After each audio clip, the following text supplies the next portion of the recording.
Ok. Boa tarde a todos. É uma grande alegria estarmos aqui nesse encontro recebendo a escritora portuguesa Theolinda Gershon.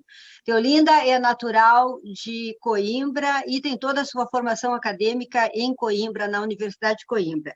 Ela estudou germanística, romanística, anglística e foi professora na Faculdade de Letras de Lisboa. Foi catedrática na Universidade Nova de Lisboa e começou a sua carreira literária em 1971 com o romance O Silêncio. Ela tem 18 obras publicadas, entre romances, novelas e contos. O seu último livro é um livro de contos intitulado Alice. Nós vamos conversar hoje, está conosco aqui para conversar com Theolinda, a escritora brasileira Jane Tutiquian. A Jane tem 19 obras publicadas e é professora também da Universidade Federal do Rio Grande do Sul, onde esteve como vice-reitora até o início desse ano, ao lado do reitor Rui Vicente Opperman. A Jane tem uma vida intelectual ativa, intensa, com uma grande produção literária. E em várias áreas, escreve para adultos e jovens. E também é muito premiada. A Jane vai fazer aqui a recepção, vai nos ajudar nesse contraponto, na conversa com Theolinda Gershon sobre Clarice Lispector. É uma honra recebê-las aqui. Eu passo inicialmente a palavra à Jane para dar as boas-vindas e iniciar essa conversa com Theolinda Gershon. Boa tarde, Jane. Boa tarde, Theolinda. Boa tarde. Quero cumprimentar todos aqueles que nos acompanham e um cumprimento muito especial à nossa convidada, escritora Theolinda Gershon, por quem tenho grande admiração. Nós nos conhecemos há muitos anos atrás no Instituto de Letras, fomos apresentadas pela Valesca de Assis e me parece que foi na época do lançamento de A Árvore das Palavras. E posso te dizer, Theolinda, que a repercussão da tua visita foi muito grande na época. Mas nós podemos começar a conversar. E eu estava pensando que na ficção da Clarice Lispector, as diferenças entre a percepção do mundo masculino e do mundo feminino, elas não são tematizadas enquanto diferenças, né? Na verdade, a grande preocupação da Clarice é o ser humano. E, embora a grande maioria das personagens da Clarice Lispector seja efetivamente do sexo feminino. Mas a Clarice recusou definitivamente o rótulo de feminista. Pois eu estava lendo Alice, da tua autoria, um livro de contos muito forte, com personagens femininas fortes, e ao mesmo tempo elas são oprimidas pelo sistema patriarcal, que é um sistema marcante em Portugal, como é no próprio Brasil. Então, Theolinda, tem uma curiosidade.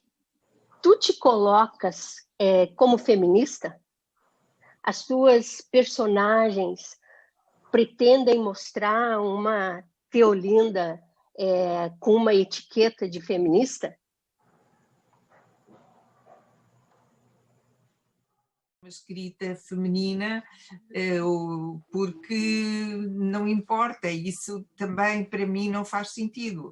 Acho que a qualidade da escrita não depende do género. Pode-se ser um bom escritor sendo homem ou mulher.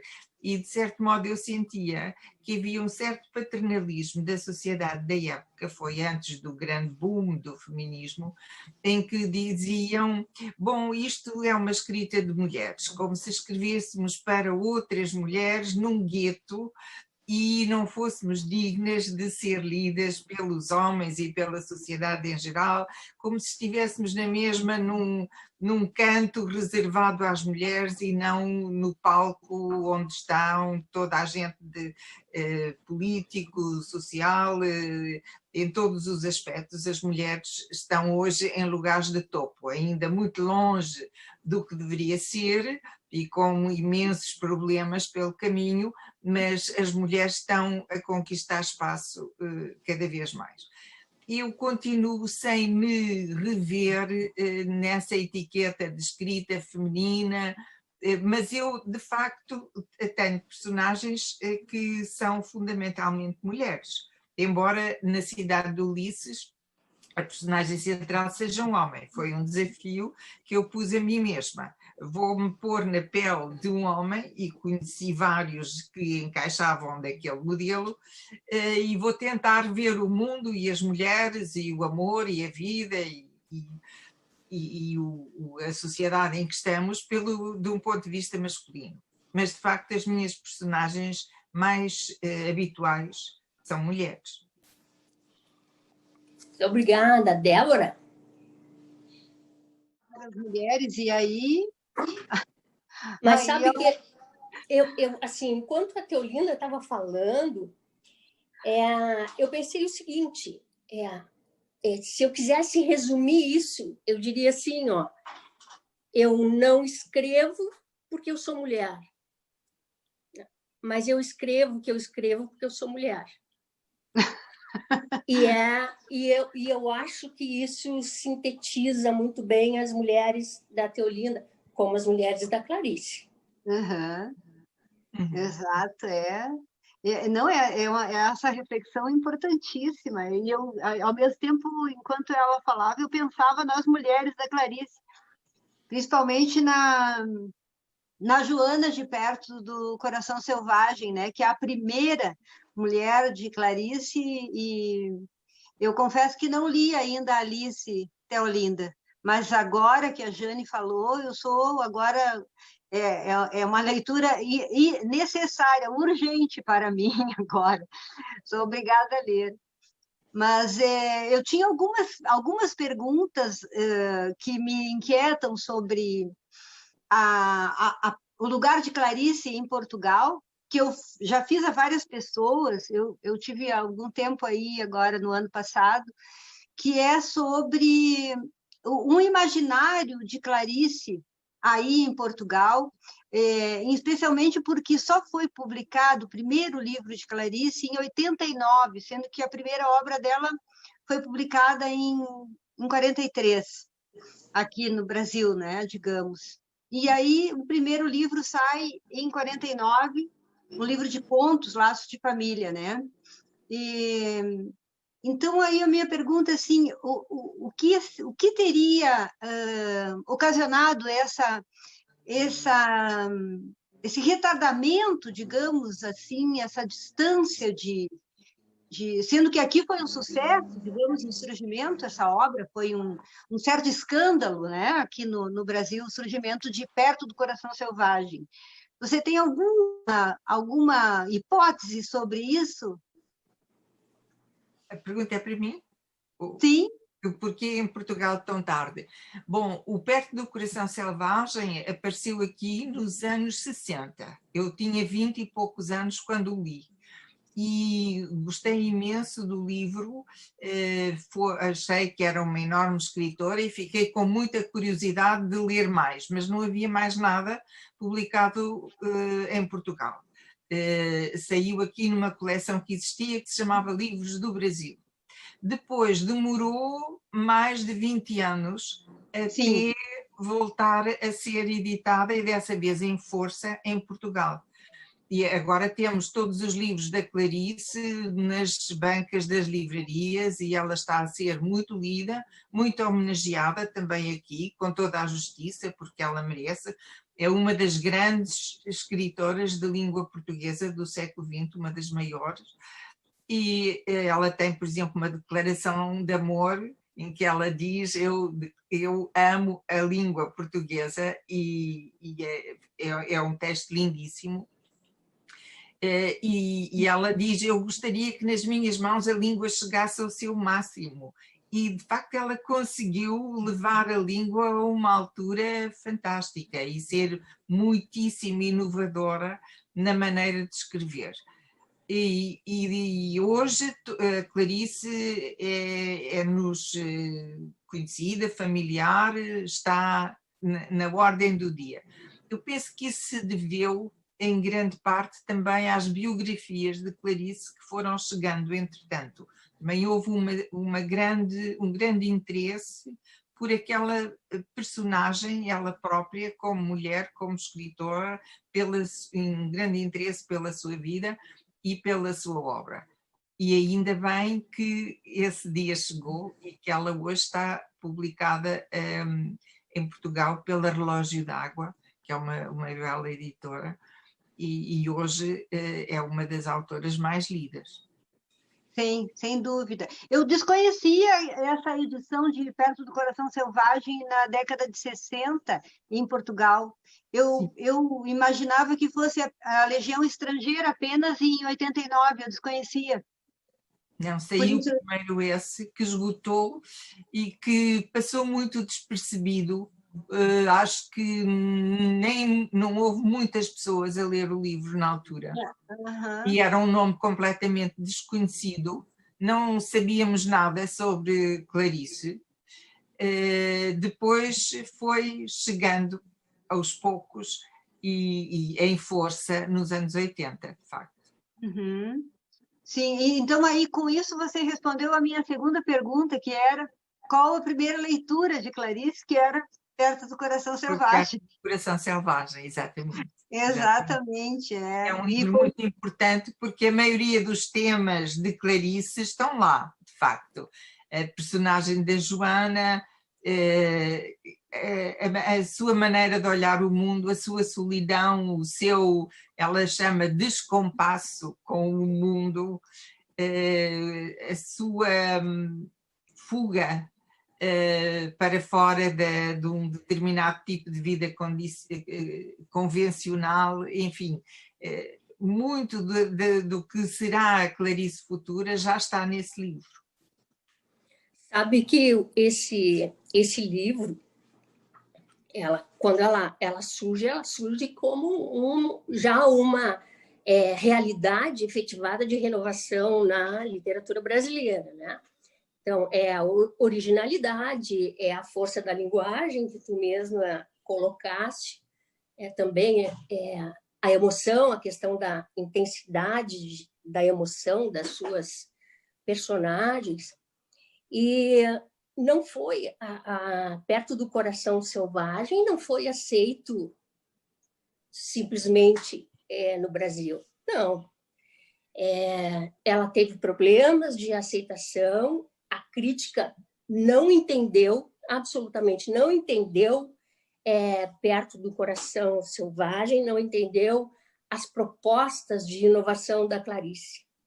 E agora, quando tu falaste que na década de 60 que foi lançado em Portugal, eu me dou conta que em Portugal talvez não constituísse toda essa inovação, porque vocês já vinham vindo com uma geração maravilhosa de 50, Augusto Abelara, Zé Cardoso Pires, tal, que renovam também a literatura portuguesa. Então, nesse modelo de renovação, talvez naquele momento a Clarice não chamasse atenção, porque vocês já tinham dentro de casa uma geração que era absolutamente renovadora, que é a geração de 50, né? E que também herda, de alguma maneira, também vai ao existencialismo, como a Clarice também vai, e também mescla uma série de buscas de entendimento do próprio ser humano.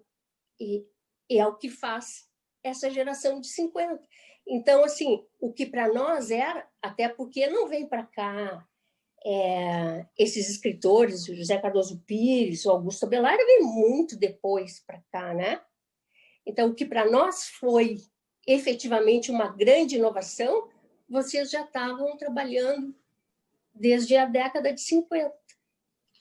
Não sei, estou te perguntando. Jane, eu penso que a Clarice não foi muito lida por ser mulher nessa altura, porque havia o conceito de que os grandes escritores eram sempre os homens. E a Clarice, o livro também não veio, não me lembro de ler críticas sobre ele, e os jornais na altura dedicavam bastantes páginas a crítica literária, não me lembro de ler nada sobre ela.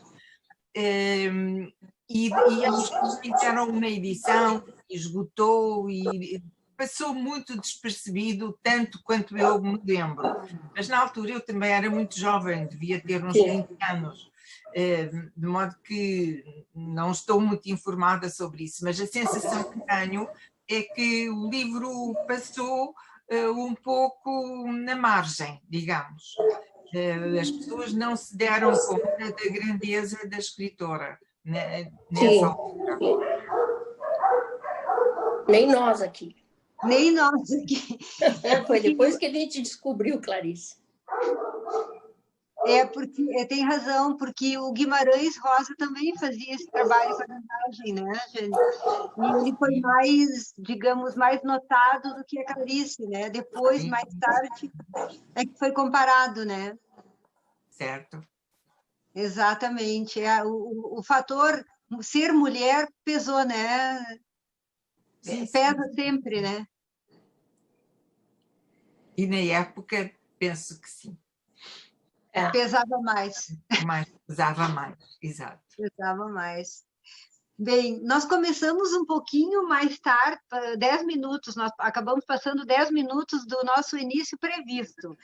E nós planejamos de deixar um tempinho para perguntas, porque nós temos uma assistência muito... Nós temos uma assistência muito importante aí, nós queremos deixar um tempinho para as perguntas. Então, nós já estamos a 17h38. Seguiríamos muito mais, mas eu acho que é importante abrirmos para as perguntas. O que vocês acham?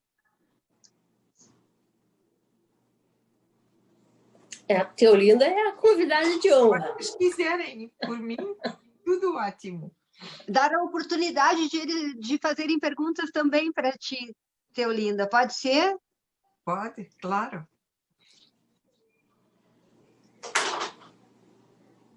Maria Alice, podemos abrir para as perguntas aí? Anfitriã?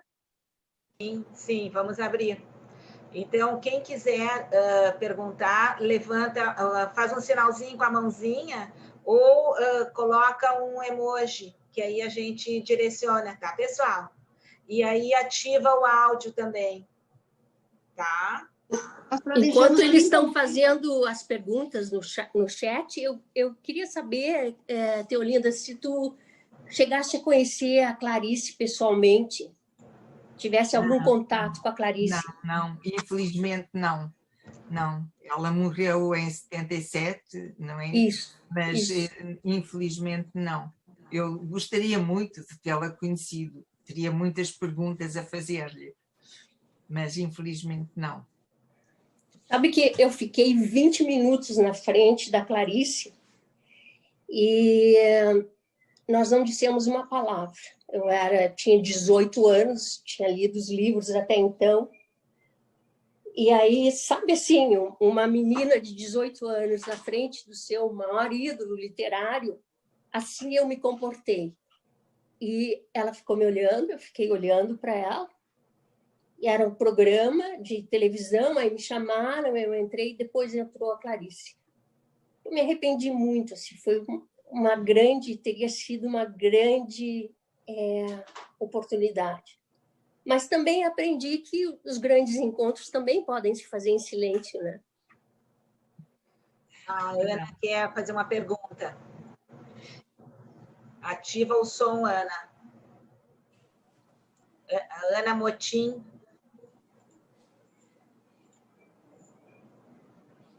Ela levantou a mão.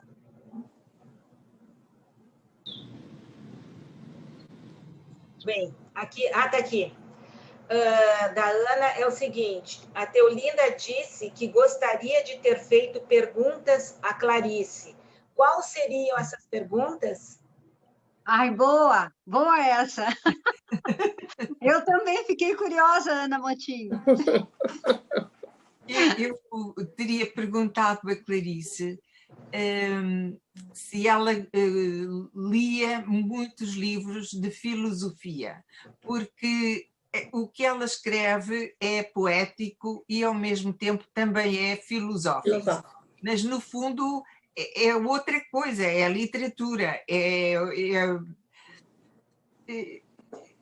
Mas eu suponho que a Clarice leu, por exemplo, alguns livros de mística judaica. Talvez tenha lido os gnósticos.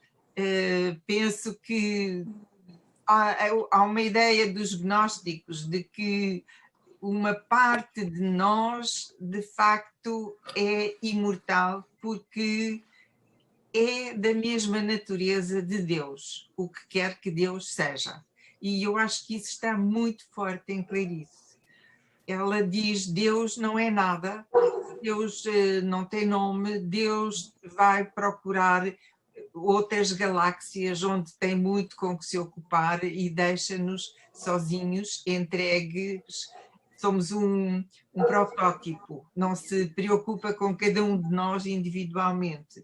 E depois, por outro lado, ela sente Deus dentro de si, nas mais pequenas coisas, e diz: é preciso inventar Deus, e eu engano-me fingindo que acredito que Deus existe, mas vou sempre ao fundo e não encontro nada. Mas, no entanto, é essa vontade de encontrar o absoluto que está sempre ativo nela, na escrita e em tudo o que ela faz, e eu acho que isso é o seu grande incentivo para viver. Que maravilha! É isso. Acho que ela tem uma faceta mística muito, muito forte. E eu gostava de lhe perguntar se era apenas instintivo, uma coisa que nela era absolutamente natural, porque fazia parte da sua maneira de sentir, ou se também era influenciada por outros, por leituras que teria feito, porque ela falava Yiddish e falava hebraico. O pai dela dava lições de Yiddish. Era professor de Yiddish também, além de ter outros trabalhos. Portanto, ela aprendeu outras línguas até aos 12 anos. E ela diz nesse texto, Declaração de Amor, ela diz: eu gostaria de não ter aprendido nunca mais línguas para ser completamente virgem a falar português. Embora dissesse que achava que a língua portuguesa não foi trabalhada pelo pensamento, o que é verdade, porque o nosso forte nunca foi a filosofia, foi a poesia, mas ela, de facto, o que ela faz está muito próximo da filosofia. Também, ela é naturalmente também filósofa, muito cerebral, muito intelectual, mas também muito instintiva, muito física, tem um tipo de sensualidade, mas que também é, de algum modo, cerebral. E eu gostaria, por exemplo, de lhe perguntar isso. Nesse sentido que tu falas, eu acho que eu nunca vi isso, né? Ouvi que leu Joyce, Woolf, Proust e etc. Mas eu acho que ela leu Fernando Pessoa também. E nesse sentido do místico, do próprio gnosticismo, acho que eles têm muito em comum, os dois. Sim, também penso que há pontos de contacto. Digamos que há famílias de escritores que têm afinidades. Não é? Exatamente. Sim. Bebel, quer fazer uma pergunta? Bebel, queres fazer uma pergunta? Então, ativa o som. Ok. O meu nome é Dília, eu estou com Bebel, mas é uma sigla de um lugar onde eu trabalho também. Tiolinda, Jane, Débora, muito obrigada, Alice, poder estar aqui convosco também. Mas, Tiolinda, de novo, nós aqui juntas. Que Outro bom. dia estávamos com a FRJ, não foi? Muito bom. Mas, a propósito do que tu disseste, eu fiquei encantada aí com essa pergunta que tu farias à Clarice, não é? Ligando a literatura à filosofia. Estavas falando da questão de Deus. De repente me ocorreu essa concepção spinozista, não é? Spinoza, o modo como Spinoza coloca a questão de Deus. Seria que a Clarice teria lido alguma coisa do Spinoza? Não é? Efetivamente, Spinoza diz Deus é o mundo e ela diz a mesma coisa. Claro, exatamente. Logo no primeiro volume da Ética do Spinoza, não é? Aqueles 4 volumes, logo no primeiro ele já está lá tratando de Deus. A gente imagina que ele está tratando da ética, das questões morais, mas são outras questões que ele aborda aí, não é? E só para só mais uma rápida, ainda do ponto de vista da filosofia, eu diria que a Spinoza ela poderia buscar essa concepção acerca de Deus, não é? Deus ou a natureza, como diz Spinoza, e em Heidegger, me parece que Heidegger traz essa questão da linguagem do pensamento, não é? E uma Clarice sempre buscando o que está por detrás do pensamento, não é? E ao mesmo tempo dizendo que as coisas acontecem antes de acontecer. E eu acho que isso é muito importante porque o Heidegger resgata essa questão da morada do homem, não é? A linguagem e o pensamento como morada do homem, e a Clarice vai por aí desestruturando tudo, não é? Ela desorganiza, desestrutura, empena essa coisa funcional e de alguma maneira não é útil ali, linear, e ela empena aquilo, tudo desestrutura de tal maneira que é assim, irruptivo. Então é só para dizer que eu fico logo aqui muito encantada com a questão da filosofia, porque eu acho que são as duas linguagens aí, aliás a filosofia como uma arte também, uma arte de interrogar, e a Clarice sempre sistematicamente ali com as perguntas e com as interrogações, e porquê, não é? Eu acho isso ótimo, que linda, que bom. Exato, ela interroga sempre, não é? Ela não tem respostas, mas tem sempre perguntas e faz-nos pensar também em muitas perguntas. Obrigada.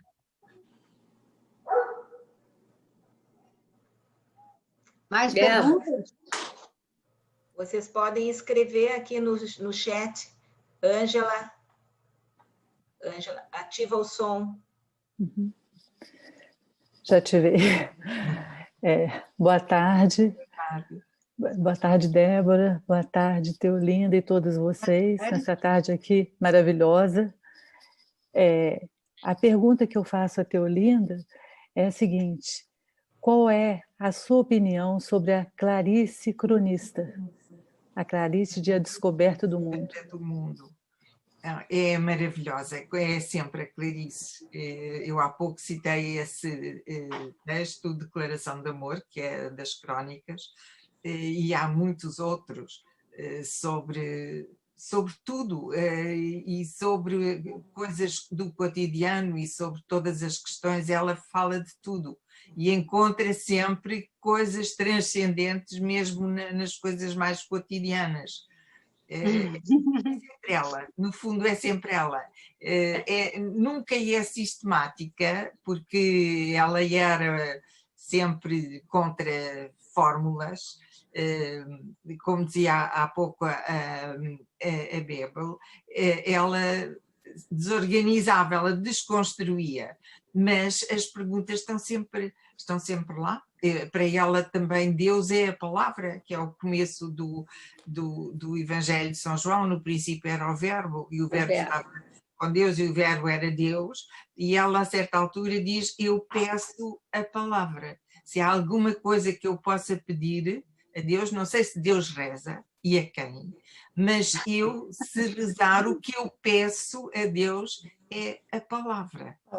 E aquele livro que eu acho interessantíssimo, que se chama Uma Aprendizagem, ou o Livro dos Prazeres, que é supostamente um livro de amor, em que um homem muito paciente espera por uma mulher, que é a Clarice, que vai ter com ele quando se sentir preparada, e ela pensa, mas quem sou eu? E quem é ele? Quem são as pessoas? Eu precisava ter primeira resposta a essas coisas para amar alguém. Portanto, ela, no fundo, está sempre a interrogar e a pôr dificuldades no seu próprio caminho. Ela diz também, numa das crónicas, a vida fácil não me interessa. Eu gosto do difícil, eu gosto do impossível, eu quero o impossível. Portanto, a Clarice é excessiva, mas é genial. Eu tenho aqui uma pergunta e uma observação. A pergunta da Cris. Boa tarde a todos. Eu gostaria que a Teolinda comentasse um pouquinho sobre a importância da palavra para as personagens da Clarice e suas personagens. Depois, aí, da Valesca. Que reunião maravilhosa. Obrigada por momentos de tamanha transcendência. Obrigada, Valesca, e obrigada também. Portanto, a pergunta era a palavra nas personagens de Clarice. Isso. Não é? Bom, eu penso, por exemplo, na personagem de Macabeia, em que ela reproduz tão bem a linguagem que usaria uma rapariga uma moça, como vocês dizem, pouco instruída, pouco inteligente, que se considera ninguém, e que encontra um rapaz e há logo um desentendimento porque eles não percebem muito bem a linguagem um do outro, porque ela também tem uma linguagem própria e um mundo próprio, como tinha a própria Clarice. Portanto, a linguagem em Clarice é uma maneira também, e voltando ao que a Jane disse há bocado, a palavra também é um lugar de desentendimento e de silêncio. A incomunicabilidade entre as pessoas é um dos grandes temas de Clarice. E também a falta de comunicação na sociedade, em que as pessoas, ela dá muita atenção às pessoas mais humildes e à brutalidade da sociedade para com elas. Portanto, o tema da Clarice, talvez o grande tema, é a solidão. Ela também diz, há um livro que eu gosto muito, que a Olga Borelli publicou, depois já da morte da Clarice, é um livro de 82. Pulsações. Respostas para um possível retrato, não é? Em que ela vai colecionando frases da Clarice. E a Clarice fala muito do silêncio e da impossibilidade de comunicar, que é entre os seus. Cada um está sozinho e a solidão, ela diz, eu imagino a solidão de Deus, como deve ser grande, e penso nisso a partir da minha. E a solidão de Deus eu não gostaria de ter, mas a minha também não. Portanto, eu penso que esse também é um dos grandes temas dela. E penso que a outra parte da pergunta era sobre o quê? Sobre as minhas personagens. Não, era isso? A importância para as personagens da Clarice e as suas personagens. As minhas personagens. Bom, eu alguns temas que são caros à Clarice também me são caros a mim. As mulheres, no meio de uma sociedade que está feita não para elas, onde elas são muitas vezes marginalizadas, a falta de comunicação, a falta de diálogo. O meu primeiro livro chama-se O Silêncio, e é um diálogo frustrado entre um cirurgião de meia-idade e uma jovem que se torna sua amante. Ele deixa a mulher para ir viver com ela, mas ela conta a história da sua mãe que se suicidou, e ele não quer ouvir essa história porque essa história o inquieta e o desassossega, porque ele é uma pessoa muito convencional e, portanto, o diálogo vai os afastando cada vez mais e acaba em separação. Portanto, essa falta de comunicação para mim também é um tema que me diz muito. A solidão das pessoas num mundo com tantos milhões de pessoas e onde estamos tão ligados pelos meios tecnológicos e tudo isso, mas se calhar nunca estivemos tão sós como hoje, em que somos átomos no meio de uma multidão e no meio de muito ruído, muita desinformação, no meio de muita coisa que não controlamos e estamos muito sós. As relações entre as pessoas vão se esboroando, não sabemos quem são os vizinhos, os condomínios são uma espécie de prisões onde as pessoas estão e deixamos de fora os que não têm acesso a nada, não é? E há uma clivagem imensa entre as classes sociais. E isso também era uma coisa que magoava Clarice e que é mais notória noutros continentes do que na Europa, embora aqui também exista e de que maneira. Sim. Mais alguém quer fazer alguma pergunta ou escrever aqui no chat? Alguma observação?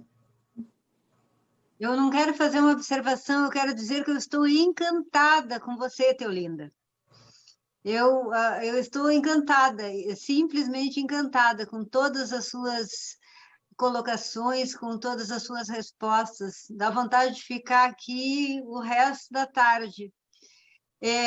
Ontem eu participei de um evento em que fizeram leituras dramáticas de algumas crônicas de Clarice, e especialmente de uma cujo título é As Crianças Chatas, em que você deve lembrar em que uma mãe manda o filho ficar quieto porque ele está com fome, está com dor de fome, e ela diz: fique quieto, seu chato, até que, exasperados, ele dorme de fome e ela também, mas é narrado por Clarice, né? Não é assim como eu estou dizendo. E aí a narradora termina dizendo: como eu mastigo com raiva a resignação, né? Porque eles dormem de resignação com a fome. Então, esse é um tema. A fome, a comida, a questão da comida é muito recorrente ao longo da obra da Clarice. Me chama a atenção, aquilo é pontuado assim ao longo. Claro, eu não vou falar daquele conto daquele almoço, esqueci o nome agora, em que eles comem, que eles estão sem vontade de comer num sábado, e aí, eu esqueci o nome agora, mas que aí a comida começa a chegar maravilhosa e eles comem com uma alegria. Mas a comida é um tema da Clarice, ou a falta da comida também. E é uma preocupação muito chega no leitor assim, de uma forma muito dolorosa, muito dolorida, né? Se incomodava muito a Clarice, né? A questão da fome. A questão sexual. Jane, as tuas personagens, posso fazer também uma pergunta para a Jane? Não, Claro. Só que a Cris, que já havia feito a pergunta anteriormente, agradece a resposta e disse que não gostaria que terminasse. Ninguém quer que termine. Teolinda, quer fazer uma pergunta para mim? Eu estava a perguntar também as tuas personagens, como é que tu as defines em relação às de Clarice? Tem temas, eu poderia responder à pergunta, porque eu conheço muitos dos teus livros, mas estando tu aqui, acho que és a pessoa certa para falar disso. Eu te diria assim, Teolinda, ainda há pouco tu falaste sobre famílias de escritores, né? Sim.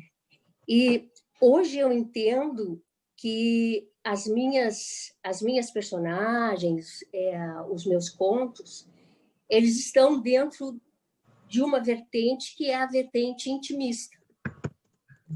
E essa vertente intimista é uma vertente em que, evidentemente, a Clarice é o grande nome.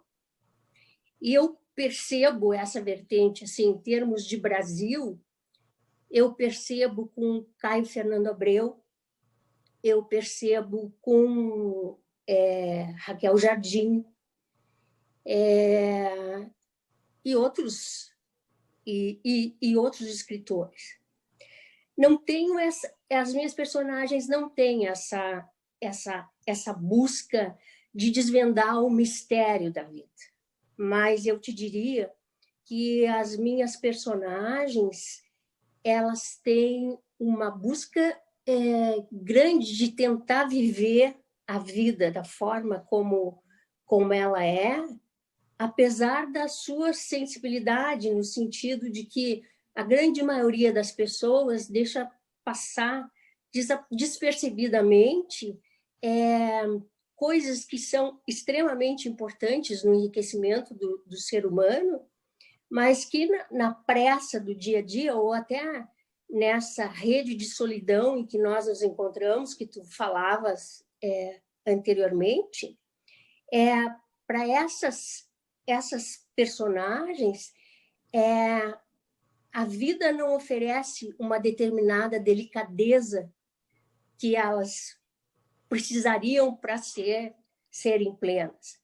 E é muito interessante isso quando eu penso na Clarice, porque elas têm muito mais a ver, mesmo dentro do intimismo, elas têm muito mais a ver com as crianças e adolescentes da Clarice, no sentido de que, na Clarice, só as personagens adultas é que têm a consciência desse processo, né? Porque as crianças e os adolescentes, embora a Débora tenha mencionado a fome, elas sofrem o impacto da descoberta, né?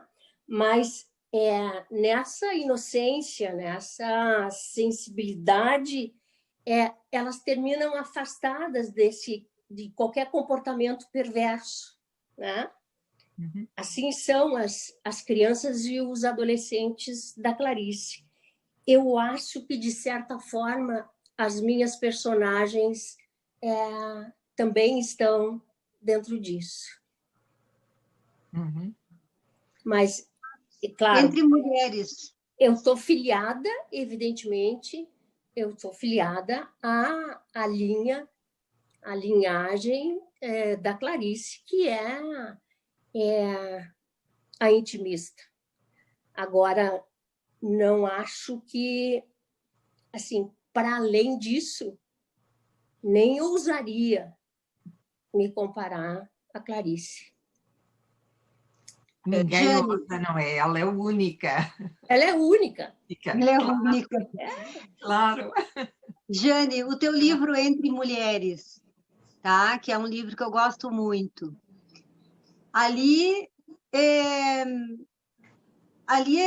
todo um universo feminino, né? De várias facetas, né? Tem vários aspectos do universo feminino, tem tudo que se pode, todos os ângulos, né, do universo feminino. Aquele teu livro, eu volto sempre para ele, ali tem de tudo da nossa realidade, né? Entre Mulheres, ele surge quando eu me dei conta do seguinte: existem várias formas de amor, né? E a tendência das pessoas é repetir a sua fórmula. O padrão. Amor, né? O padrão, né?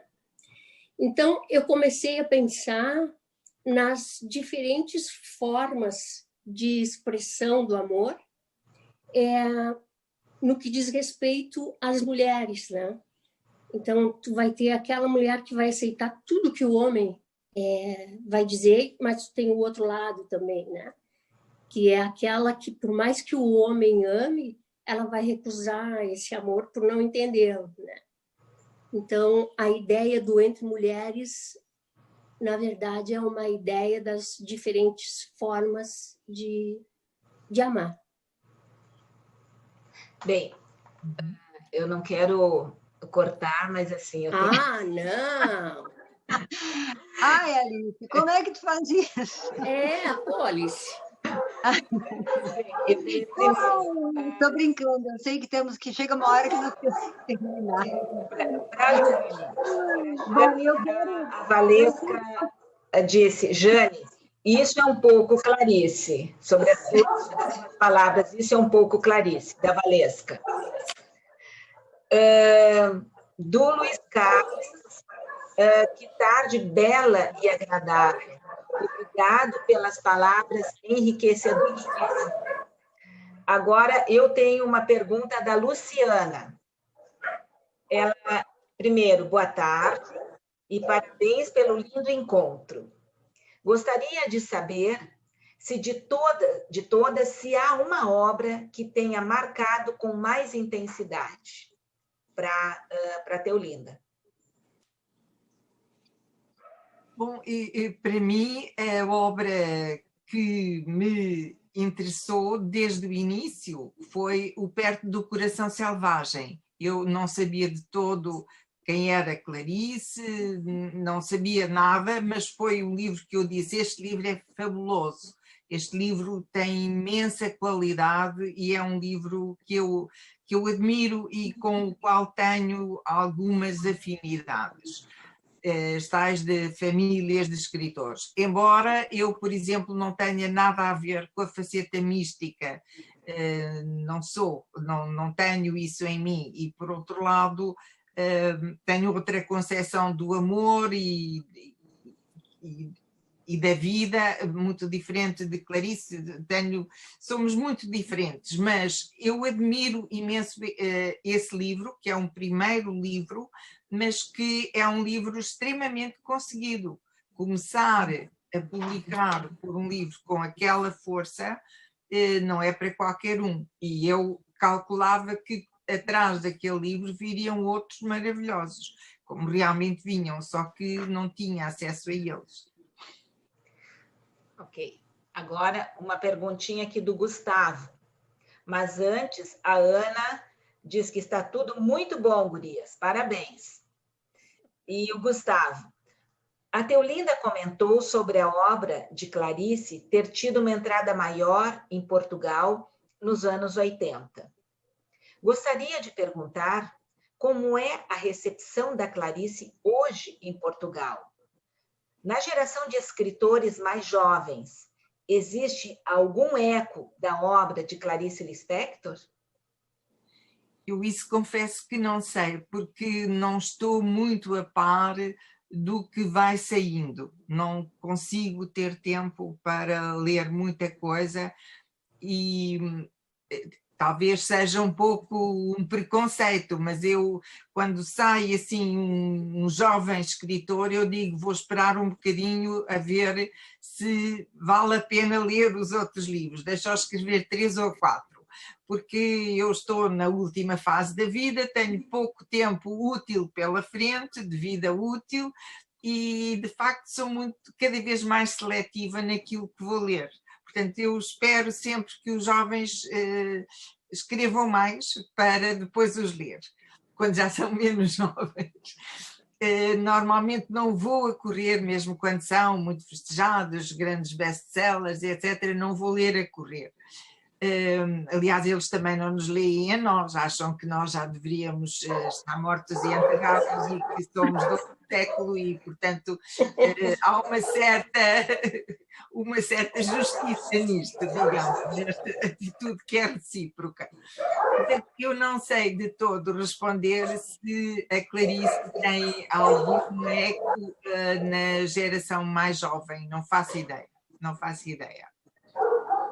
Penso que as gerações mais novas estão muito americanizadas, pelo pouco que eu tenho lido, e até de algumas gerações não tão jovens, e pensam que o essencial é contar uma história, e contar uma história bem contada, e de cada vez mais as coisas se vão formatando, e acham que se aprende uma técnica para escrever, deixando sempre o leitor com uma certa curiosidade no fim de um capítulo, para ele ler o capítulo seguinte, e cada vez mais há um formato.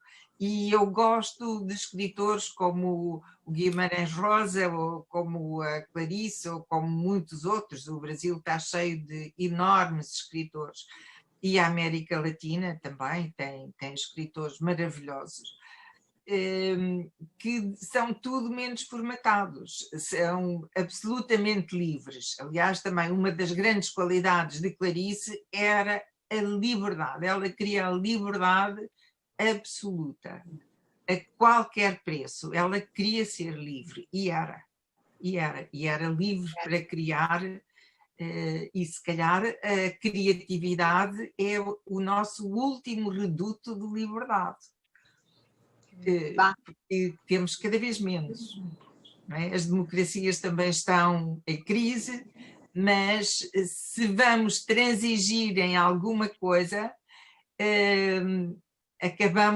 a arte acaba por não ser livre, e isso é o pior que nos pode acontecer, porque precisamos dessa força que vem da liberdade criativa, sem censuras, sem nada. A liberdade de cada um, sem o peso de ter que vender os livros, sem o peso de prazos que os editores fixam, sem o peso de nada. Escrever porque sim, porque se nasceu para isso, porque está o bichinho connosco, porque achamos que é o que sabemos fazer e o que queremos fazer, mesmo pagando por isso um preço, mesmo que não se tenha sucesso, continuar na mesma a escrever, porque estamos cá para isso neste mundo. Clarice viveu assim, né? Os escritores dizem isso, sentem isso. E Clarice também diria isso, sem dúvida. Bem, então, pouco se importava se tinha sucesso ou não. Aliás, há assim histórias que o Ben Mozart conta na biografia dela, Porque este mundo, em que havia a Elizabeth Bishop, que era uma crítica americana, veio e convidou-a para falar com ela, para ela ser traduzida e não sei o quê, e a Clarice pura e simplesmente não foi a esse encontro. Uhum. Não se importava, não queria saber de marketing nem de coisa nenhuma, seguia o seu caminho e pronto. Não fez concessões. Não fez. Não fazia concessões. Nenhuma. Agora uma mensagem da Maria Carlos. Muito agradeço a Débora Mutter e a Alice Braga este magnífico encontro com intervenções interessantes, de que saliento a de Teolinda Gerson e a da Jane Tutiquian. Magnífica Teolinda a dar uma grande lição. Lindo. Foi só uma conversa, mas eu gostei imenso de estar com todos vocês. E eu é que agradeço imenso. Que bonito. Bom, terminaram as mensagens, Maria Alice? Terminaram as mensagens. Bem, eu quero dizer que foi um prazer que nem tenho como descrever, e eu estou emocionada. Nem quero chorar, mas eu estou emocionada. Quero agradecer imensamente a Teolinda. Quando fiz contato, nem imaginei que isso chegaria aqui. E, enfim, obrigada, Jane. Muito obrigada. Obrigada a todos. Então, obrigada também. Foi ótimo. Obrigadíssima. Muito obrigada. Muito, muito feliz por te ver, muito feliz por te ouvir. Foram momentos de alegria, foram momentos de emoção e foram momentos de aprendizado. Muito obrigada, querida. Obrigada. Muito obrigada. Foi também uma grande emoção e uma grande lição. Obrigada a todas. Obrigada especialmente Débora e Jane e a Teolinda. E, quem sabe, outros momentos nós teremos juntos, né? E viva a Clarice! Viva a Clarice! E viva a Clarice! Para todo mundo. Até a próxima, gente. Até. Até.